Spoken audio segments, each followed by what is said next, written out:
Le ressens-tu, n'est-ce pas? Cette tension dans ta poitrine qui surgit de nulle part. L'esprit qui s'emballe comme s'il essayait de fuir quelque chose que tu ne peux même pas nommer. Cette peur constante que quelque chose tourne mal même quand tout va bien. Et, pire encore, personne autour de toi ne comprend vraiment ce qui se passe à l'intérieur de toi. Tu souris, tu dis que tout va bien, mais à l'intérieur, c'est comme si tu criais et que personne n'entendait. Maintenant, arrête-toi un instant. Et si je te disais que cette anxiété qui te consume chaque jour n'est pas le vrai problème? Et si ce n'était qu'un symptôme de quelque chose de bien plus profond qui cherche à émerger de ton esprit? Carl Gustav Jung, l'un des plus grands penseurs de la psychologie des profondeurs, croyait que l'anxiété n'était ni un échec, ni un dysfonctionnement, ni une simple question chimique. Pour lui, l'anxiété était un appel de l'âme, un signe que des parties de toi ont été négligées, étouffées, ou niées si longtemps qu'elles essaient maintenant de refaire surface de toute leur force. T'es-tu déjà demandé pourquoi tu ressentais autant d'anxiété sans raison apparente? T'es-tu déjà interrogé sur la raison pour laquelle, même en essayant de contrôler tes pensées, de méditer, de respirer profondément, ou de suivre des conseils superficiels comme Reward? Pense positive you, la sensation reste là, telle une présence invisible qui te poursuit. Peut-être est-ce parce que tu essaies de tuer le messager sans écouter le message. Jung disait que la névrose est toujours un substitut à la souffrance légitime. Autrement dit, l'anxiété surgit lorsque tu fuis quelque chose qui doit être affronté, une vieille douleur, une vérité inconfortable, une partie de toi que tu as enfermée dans le sous-sol de ton esprit, en pensant que tu n'aurais plus jamais à la confronter. Mais la psyché a un autre plan. L'anxiété et l'alarme. Cette vidéo n'est pas un manuel de développement personnel superficiel. Je ne suis pas là pour te dire que tout ira bien, car ce ne sera peut-être pas le cas si tu continues d'ignorer ce que ton âme essaie de dire. Cette vidéo est un miroir, et si tu as le courage de t'y regarder jusqu'au bout, tu pourrais découvrir quelque chose que personne ne t'a jamais montré, le véritable sens de ton anxiété, et comment elle peut se transformer, de l'ennemi au guide. Alors, le choix t'appartient. Continueras-tu à fuir, ou oseras-tu regarder dans les yeux ce qui te hante? L'anxiété que tu ressens n'est pas aléatoire. Elle ne sort pas de nulle part. Et elle n'est certainement pas simplement un déséquilibre chimique, comme on t'a conditionné à le croire. Pour Jung, les symptômes psychologiques sont des expressions symboliques de quelque chose qui se passe au plus profond de la psyché, et l'anxiété en particulier est le signe que tu es en guerre contre toi-même. Mais ce n'est pas une guerre consciente. C'est un conflit archétypal souterrain entre les forces qui façonnent qui tu es et qui tu fais semblant d'être. Jung croyait qu'à l'intérieur de chaque être humain existaient des archétypes universels, des images primordiales qui habitent l'inconscient collectif. Ils ne sont pas seulement des figures mythologiques ou de beaux symboles. Ce sont des forces vivantes qui façonnent tes pensées, tes émotions, tes décisions et tes peurs les plus profondes. Lorsque ces archétypes entrent en conflit, tu le ressens. Lorsque tu en nies un, lorsque tu rejettes l'ombre, le soi ou l'appel du héros intérieur, ta psyché ne reste pas silencieuse, elle crie. Et la forme la plus courante de ce cri, c'est l'anxiété. L'anxiété n'est pas causée par le fait de trop penser. Elle naît de la déconnexion. Quand l'ego, la partie de toi qui s'identifie au masque social, à la routine, au contrôle, perd le contact avec l'inconscient, une fissure intérieure apparaît. Que tu te sens en insécurité même sans raison. Tu as peur de l'avenir même quand tout va relativement bien. Tu ressens un vide que rien ne comble, ni le succès, ni les relations, ni les distractions. Pourquoi cela arrive-t-il? Parce que l'inconscient essaie de rétablir l'équilibre, il tente d'attirer ton attention. Lorsque tu vis uniquement pour répondre à des attentes extérieures, pour conserver une image, pour suivre un scénario que tu n'as même pas écrit, tu renies ton âme. L'âme rejetée se manifeste d'abord comme un malaise, puis comme une anxiété, et si tu continues à l'ignorer, comme un effondrement. Jung ne voyait pas l'anxiété comme une ennemie, il la considérait comme une messagère symbolique, porteuse d'un appel à l'individuation, le processus qui consiste à devenir ce que tu es vraiment. Mais pour cela, il faut reconnaître que l'anxiété porte un message, une métaphore, un symbole, quelque chose en toi est en train de mourir pour que naisse une autre part. Mais l'ego redoute cette transformation et se bat contre elle. Voilà le véritable champ de bataille. As-tu l'impression de perdre le contrôle? C'est peut-être parce que tu n'as jamais vraiment seulement l'illusion du contrôle. Ce que l'anxiété essaie de te montrer, c'est qu'il existe un abîme entre ce que tu es et ce que tu prétends être. Et tant que cet abîme n'est pas affronté, le vide ne fera que grandir. Mais qu'y a-t-il exactement dans cet abîme? Qu'est-ce qui est nié, réprimé, oublié? Qu'est-ce qui est nié, réprimé, oublié? Dans la prochaine section, nous irons encore plus loin, jusqu'au point le plus sombre de ton psychisme, pour comprendre la relation entre l'anxiété et l'ombre, et peut-être qu'en l'affrontant, tu comprendras pourquoi ton anxiété n'a jamais voulu te détruire, mais plutôt t'éveiller. Si ce contenu résonne en toi, clique sur le bouton d'abonnement et abonne-toi à la chaîne. Merci pour ton soutien. Tu as été éduqué dès le plus jeune âge à être acceptable. On t'a appris que certaines émotions étaient laides, que certaines pensées étaient honteuses, que certains élans devaient être réprimés. Tu as appris à sourire alors que tu voulais crier, à être gentil alors que tu ressentais de la colère, à faire semblant d'être solide alors que tu tombais en morceaux. Avec le temps, tu as façonné un personnage, un masque social, et tu as enfoui tout ce qui n'y entrait pas. Mais voici la vérité, personne ne t'a dit que tout ce que tu as refoulé est toujours vivant. Jung lui appelait ce côté oublié de toi idéal. L'ombre, c'est tout ce que tu ne veux pas être, mais que tu es. Tout ce que tu ne veux pas ressentir, mais que tu ressens. C'est ta peur déguisée en colère, ta colère déguisée en silence, ton insécurité masquée par le contrôle. Et quand tu t'efforces de n'être que ce qui est acceptable, tu deviens l'esclave de cette ombre, qui se manifeste alors comme elle le peut par l'anxiété. L'anxiété, dans ce contexte, ressemble à une alarme déclenchée par la partie rejetée de toi-même. C'est l'ombre qui frappe à la porte de ta conscience, réclamant d'être vue, et plus tu l'ignores, plus elle hurle fort.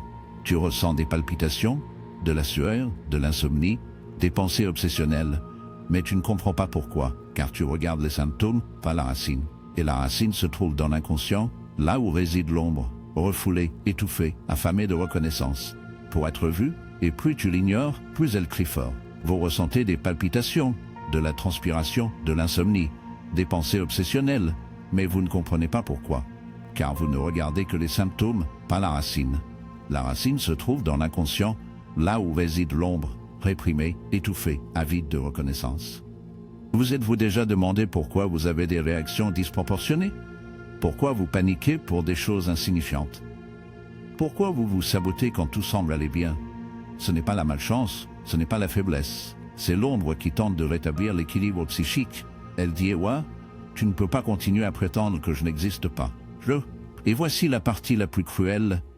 La société renforce votre déconnexion avec l'ombre.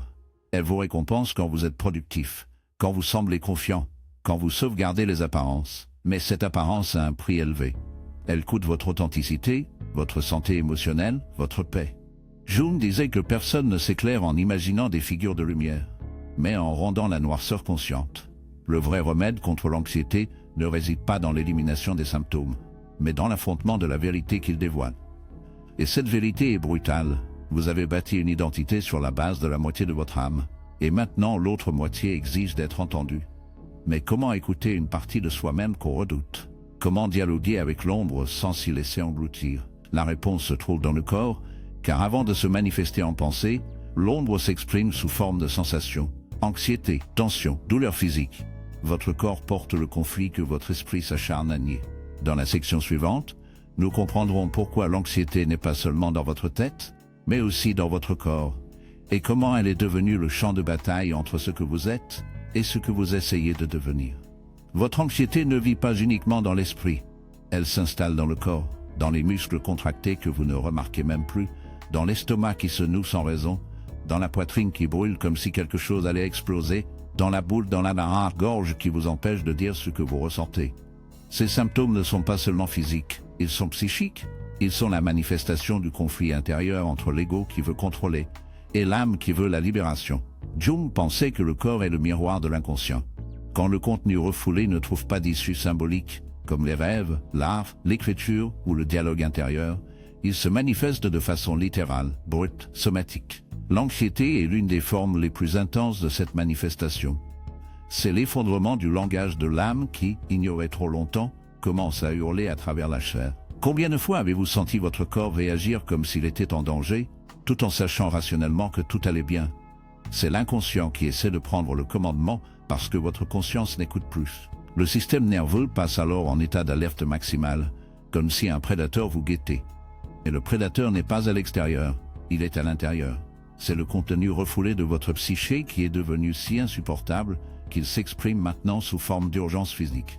C'est pourquoi les techniques superficielles fonctionnent rarement. La respiration profonde, les douches froides, essayer de penser positivement peuvent apporter un soulagement passager.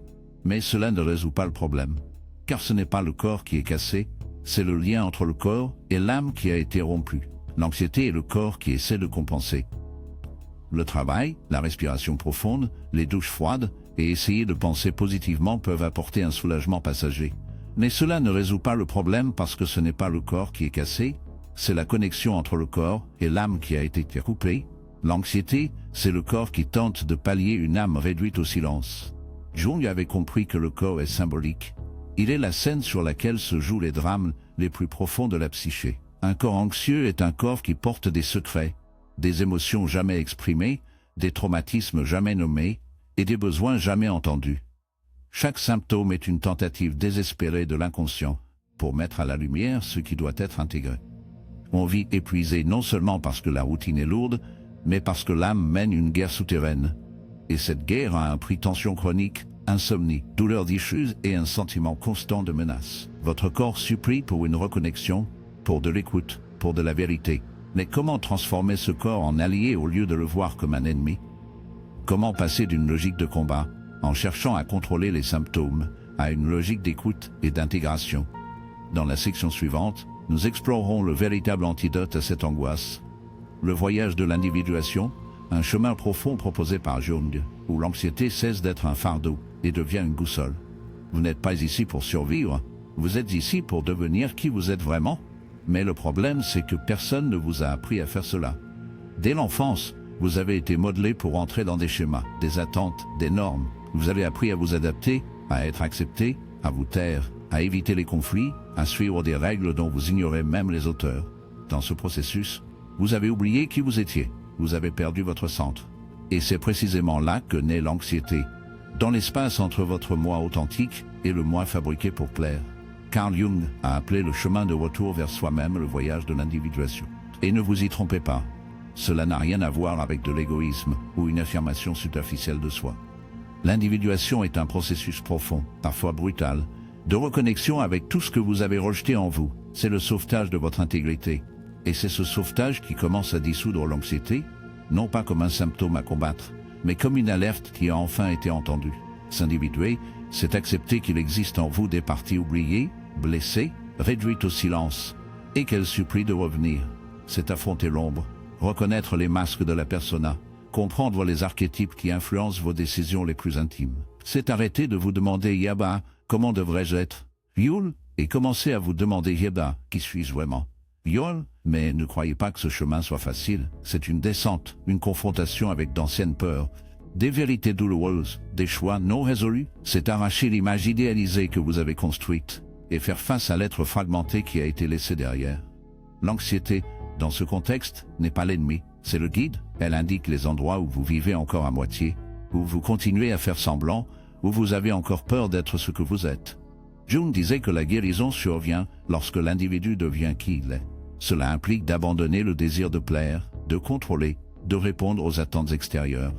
Cela signifie faire la paix avec votre histoire, avec vos traumatismes, avec votre lumière et avec vos ombres. Là où vous avez encore peur d'être qui vous êtes, Jung disait que la guérison survient lorsque l'individu devient qui il est. Cela signifie abandonner le désir de plaire, de contrôler, de répondre aux attentes extérieures. Cela signifie faire la paix avec son histoire, avec ses traumatismes, avec sa lumière et sa part d'ombre. Cela signifie intégrer, non pas exclure, et ce faisant, quelque chose de profond se produit, l'anxiété commence à se dissoudre. Non pas parce que vous l'avez vaincue, mais parce que vous avez enfin compris ce qu'elle voulait dire. Ce n'était pas un problème, c'était une carte, un appel, une poussée de l'âme qui disait « Viens, réveille-toi, rentre à la maison, sois entier ». Yol, mais la question maintenant est de savoir comment faire cela concrètement. Comment sortir du pilote automatique et commencer ce voyage de façon réelle? Comment transformer la souffrance en symbole? Comment communiquer avec l'inconscient sans s'y perdre? Dans la section suivante, nous explorerons les outils que Jung a laissés pour cette reconnexion, les rituels symboliques, le silence, les rêves et la puissance de la solitude. Des outils oubliés dans un monde qui ne sait qu'accélérer, mais qui pourrait être la clé de demain, votre liberté intérieure. Vous avez été conditionné à chercher des solutions rapides, une pilule pour dormir, un podcast de motivation, une vidéo de 5 minutes avec 5 conseils pour contrôler l'anxiété. Mais voici une vérité qui peut faire mal. Il n'existe pas de remède instantané pour une souffrance qui a mis des années à se former. Ce qui existe, c'est un processus. Et ce processus commence quand vous vous apaisez, que vous vous écoutez, et que vous acceptez de plonger dans la vie. Jung ne considérait pas l'être humain comme une machine à réparer, mais comme une âme fragmentée qui a besoin d'intégration. Pour cela, 3 pratiques sont indispensables: le silence, Le symbolisme et la solitude. Dans le monde bruyant dans lequel nous vivons, le silence est devenu un luxe. Mais pour Jung, le silence était le début du dialogue avec l'inconscient. Pendant que tu te distrais avec les bruits extérieurs, les notifications, les obligations et les opinions des autres, la voix la plus importante de toutes reste étouffée la tienne. Le silence n'est pas vide, c'est un portail. C'est dans le silence que les contenus refoulés émergent, que les symboles prennent forme et que les rêves retrouvent leur sens. Le silence est la langue de l'âme, et c'est dans cet espace silencieux que le symbolisme intervient. Jung affirmait que l'inconscient communique par des symboles, des images porteuses de signification profonde, souvent incompréhensibles pour la logique rationnelle. T'est-il déjà arrivé de faire un rêve troublant et de te réveiller sans savoir ce qu'il signifiait? As-tu déjà ressenti un lien étrange avec une chanson, une image ou un souvenir apparemment anodin? Ce sont là des symboles, et ils n'apparaissent pas par hasard.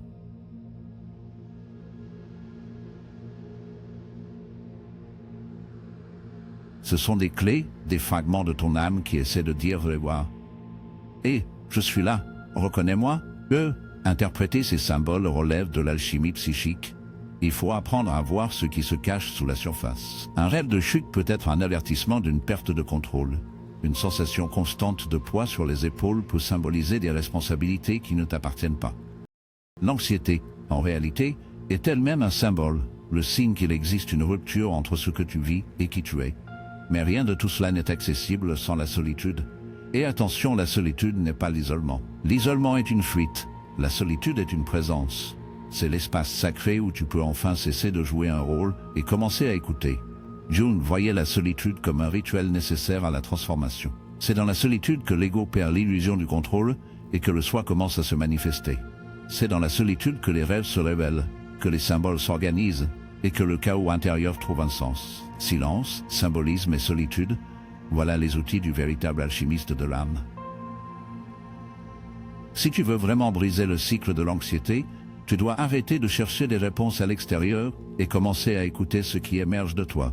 Mais comprendre tout ça ne suffit toujours pas, car maintenant vient la partie la plus difficile à agir, intégrer, vivre le changement. Pour cela, il faudra faire un choix inconfortable entre continuer à prétendre que tout va bien, ou enfin, prendre la responsabilité de ta propre transformation. Dans la section suivante et finale, nous atteindrons le point d'arrivée de ce voyage, le moment décisif où tu regarderas ton anxiété et comprendras qu'elle n'a jamais été la méchante de ton histoire. Elle était ton enseignante. Maintenant, c'est à toi de décider, vas-tu continuer à fuir ou vas-tu enfin affronter la vérité? Il est temps d'arrêter de te mentir à toi-même, de regarder ton anxiété non comme un fardeau injuste, mais comme un miroir brutal que la vie a placé devant toi. Tout ce que tu as ressenti jusqu'à présent, l'oppression dans la poitrine, l'angoisse silencieuse, la sensation d'être sur le point de t'effondrer, n'étaient pas des échecs. C'étaient des signaux, des cris intérieurs suppliants pour la reconnexion, pour la plénitude, pour la vérité. Tu as passé ta vie à essayer d'entrer dans le moule, à essayer d'être suffisant, à essayer de bien paraître. Mais l'anxiété ne veut pas que tu paraisses bien, elle veut que tu sois. Elle n'est pas apparue pour te détruire. Elle s'est manifestée parce que quelque chose en toi était déjà brisé et avait besoin d'être reconstruit. Et ce processus fait mal. Il fait mal parce qu'il impose du détachement. Il exige le renoncement au masque, au rôle, aux anciennes versions de toi-même que tu as portées simplement pour survivre. Mais tu n'es pas venu ici pour survivre. Tu es venu pour vivre profondément, pour retrouver ce que tu as toujours été avant que le monde ne t'imprègne de peur et de conditionnement. Et c'est exactement pour cela que Jung disait Yeba, ce à quoi tu résistes persiste. Ce que tu acceptes se transforme. L'anxiété persiste parce que tu résistes encore. Tu résistes à ta vérité, à ton ombre, à ta douleur légitime. Mais le tournant est celui-ci quand tu choisis d'accepter l'appel de ton âme au lieu de continuer à fuir l'inconfort. Maintenant, le choix se présente à toi. Tu peux continuer à chercher des distractions, fuir face à toi-même, t'engourdir avec des solutions temporaires, ou bien, pour la première fois, t'arrêter, respirer profondément, et commencer le véritable processus, profond, symbolique, transformateur. Non pas parce que c'était facile, mais parce que c'est nécessaire. Ton âme est déjà fatiguée de vivre à moitié. Si cette vidéo a touché quelque chose en toi, je veux que tu écrives une phrase simple dans les commentaires d'Yua. Ce n'est pas juste une phrase, c'est un engagement, un pacte avec toi-même. Et plus encore, partage ton expérience. Ta voix peut être le miroir dont quelqu'un a besoin pour s'éveiller. Si tu es arrivé jusque-là, ne t'arrête pas maintenant. La prochaine vidéo fait aussi partie de ce voyage, et crois-moi, c'est important, car la transformation ne se réalise pas en un instant. Elle arrive quand tu continues, même lorsque tout en toi veut t'abandonner. Alors clique sur la prochaine vidéo, le voyage ne fait que commencer.